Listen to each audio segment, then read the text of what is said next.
नहमदुहु व नुसल्ली अला रसूलिहिल करीम अम्मा बाद फ़अऊज़ु बिल्लाहि मिनश शैतानिर रजीम बिस्मिल्लाहिर रहमानिर रहीम। नबी पाक सल्लल्लाहु अलैहि वसल्लम के मुबारक शजरा नसब के सिलसिले में जनाब हज़रत मज़र रज़ी अल्लाह ताला अन्हु का ताल्लुक़ बयान किया जाता है।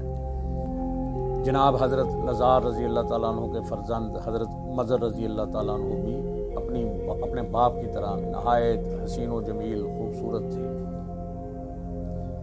अपने हुस्न जमाल की वजह से दिलों को अपना शदाई बना लेते थे। जो शख्स भी इनको देखता इनका दीवाना हो जाता, इनका मती हो जाता, क्योंकि इनके चेहरे पर भी नूरे मुहम्मदी सल्लल्लाहु अलैहि वसल्लम के जलवे नुमायां और ज़ूफ़ शां हुआ करते थे।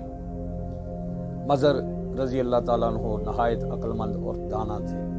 आपके कई अक़वाल इस दौर के अरबी अदब में महफूज हैं। आप कहा करते थे कि अपने नफ्सों को मुश्किल बातों का आदी बनाओ और हवाओ हवस से इनका रुख फेरे रखो। आपका इरशाद था, बेहतरीन भलाई वो है जो फौरी की जाए। एक जगह पर इरशाद करते हैं, सलाह और फसाद में इतना ही फासला है जितना किसी दूध देने वाले जानवर को दोबारा धोने के दरमियान होता है। अल्लामा इब्ने कसीर का कहना है कि हद्दी ख्वानी का आगाज़ आपने ही किया। आपकी आवाज़ इतनी सुरीली और दिलकश थी कि जब आप कुछ गा रहे होते या गुनगुना रहे होते तो दूर चरागाहों में चरने वाले ऊँट भी इनके पास जमा हो जाते। आप चार भाई मज़र, रबिया, अयाद और अन्मार थे। इनके बारे में एक बड़ी दिलचस्प हकायत बयान की जाती है कि जब इनके बाप नज़ार फौत होने लगे तो उन्होंने वसीयत की कि ये सुर्ख रंग का कुब्बा और इससे मुतल्लिका चीज़ें अयाद की हैं, वो मजलस और इससे मुतल्लिका चीज़ें अन्मार की हैं। इस तरह चारों में मरने से कबल ही तरका बांट दिया। फिर वसीयत की कि अगर किसी बात पर तुम भाइयों का आपस में कोई इख्तलाफ पैदा हो जाए तो फैसले के लिए तुम नजरान के अफ़ा जरमी के पास चले जाना। इत्तफाक से तकसीम जायदाद के मामला में इख्तलाफ पैदा हो गया। चारों भाई तस्फिये के लिए नजरान रवाना हुए। दौरान सफ़र मज़र ने घास देखी जिसको किसी ऊँट ने चरा था, तो वो कहने लगा, जिस ऊँट ने इस घास को चरा है वो काना है। रबिया ने कहा कि वो लंगड़ा है।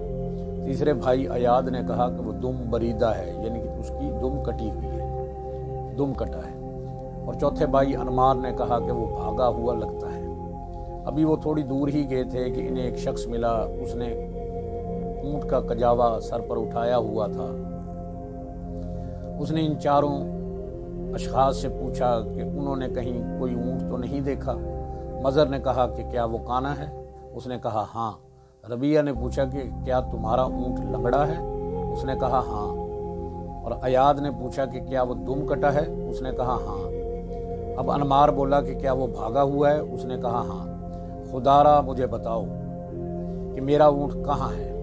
चारों भाइयों ने कहा कि हमने तो इसे नहीं देखा। बद्दू ने कहा, ये कैसे हो सकता है? आप चारों उसकी ठीक ठीक निशानियाँ बता रहे हैं, लेकिन ऊँट को देखा भी नहीं है। ये मैं यकीन नहीं करता। जब झगड़ा बढ़ा तो वो भी फैसले के लिए अफ़ा के पास पहुँच गए। बद्दू ने कहा कि इन लोगों ने मेरा ऊँट देखा लेकिन इसके बारे में बता नहीं रहे। अफ़ा ने इनसे पूछा कि आपने बगैर देखे सारी निशानियाँ कैसे बयान कर दी? मज़र ने कहा कि मैंने जब इस घास को देखा जिसको उसने चरा है तो वो एक तरफ से चरी हुई थी, दूसरी तरफ से जूं की तूं लहलहा रही थी। मैंने समझ लिया कि वो काना है। जो देखा है उसे चर लिया और जो ना देखा छोड़ दिया। रबीहा ने कहा कि इसके एक पाँव के निशान बिल्कुल वाज़िया और दूसरे पाँव के निशान अधूरे थे। मैंने समझ लिया कि ये ऊँट लंगड़ा है। अयाद ने कहा कि मैंने देखा कि इसकी मेंगनियाँ सही सालम हैं, तो मैंने समझ लिया कि इसकी दुम कटी हुई है, वरना इसकी मेंगनियाँ दुम के साथ लग के टूटी हुई होती। अनमार ने कहा, मैंने देखा कि इसने गुंजान घास चरने के लिए मुंह डाला है, लेकिन इसे अधूरा छोड़कर आगे निकल गया। इससे मैं समझ गया कि वो भागा हुआ है, इसलिए इत्मीनान से घास नहीं चर रहा। ये सुनकर जरमी نے اس اونٹ کے مالک کو کہا کہ تم جاؤ، ان لوگوں کے پاس تمہارا اونٹ نہیں۔ پھر اس نے پوچھا آپ کون لوگ ہیں اور کیوں یہاں آئے ہیں؟ انہوں نے کہا کہ بتایا کہ ہم نزار رضی اللہ تعالیٰ عنہ بن معاذ رضی اللہ تعالیٰ عنہ کے بیٹے ہیں اور آپ سے اس طرح کا فیصلہ کرانے آئے ہیں۔ اس نے کہا بڑے تعجب کی بات ہے کہ اتنی فہم و فراست کے مالک لوگ فیصلہ کرانے میرے پاس آئے ہیں۔ اس نے چاروں بھائیوں کی دعوت کی، آخر میں شراب پیش کی۔ کھانے سے فارغ ہو کر مضر نے کہا ایسی بہترین شراب عمر بھر نہیں پی، کاش اس کے انگور کی بیل قبر پر نہ ہوئی ہوتی۔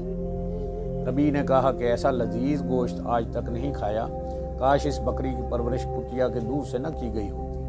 ایاد نے کہا میں نے آج تک ایسا آدمی نہیں دیکھا، کاش اس کی نسبت میرے غیر باپ کی طرف نہ کی گئی ہوتی۔ اور انمار نے کہا میں نے آج تک ایسی گفتگو نہیں سنی جو ہمارے مقصد کے لیے مفید ہو۔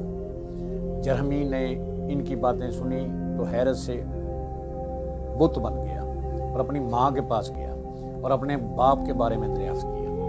تو اس کی ماں نے کہا میں ایک سردار کی منقوعہ تھی، اس کے کوئی اولاد نہ تھی، میں نے مناسب نہ سمجھا کہ وہ بے اولاد ہی دنیا سے مر جائے، چنانچہ میں نے ایک شخص سے بدفعلی کی جس سے تو پیدا ہوا۔ جرمی نے اپنے باورچی سے شراب کے بارے میں پوچھا تو اس نے بتایا میں نے تمہارے باپ کی قبر پر انگور کی ایک بیل لگائی تھی، یہ شراب ان انگوروں سے کشید کی گئی ہے۔ اب اس نے اپنے چرواہے سے گوشت کے بارے میں دریافت کیا، اس نے بتایا کہ بکری نے بچہ جنا اور وہ مر گئی، میں نے اس بچے کی پرورش کتیا کے دودھ سے کی۔ جرمی چاروں بھائیوں کی ذہانت سے بہت متاثر ہوا، پھر اس نے ان کا فیصلہ کر کے ان کو رخصت کیا۔ تاہم کوئی کتاب یہ واضح نہیں کرتی کہ چاروں بھائیوں نے جرمی کے بارے میں باتوں کے نتائج کس طرح اخذ کیے۔ علامہ زینی دلان سیرت کی کتاب میں یہ حدیث روایت کرتے ہیں، یہ واقعہ روایت کرتے ہیں کہ ربیعہ اور مضر کی اور ان کو برا مت کہو، یہ دونوں مومن تھے۔ دوسری روایت ہے کہ مضر کو برا بلا نہ کہو کہ وہ حضرت اسماعیل علیہ السلام کے دین پر تھے اور دین حق پر تھے۔ حضرت مضر رضی اللہ تعالیٰ عنہ کی قبر روحہ کے علاقے میں بیان کی جاتی ہے۔ اللہ سے دعا ہے اللہ میں حق کہنے کی، حق بات پر عمل کرنے کی توفیق۔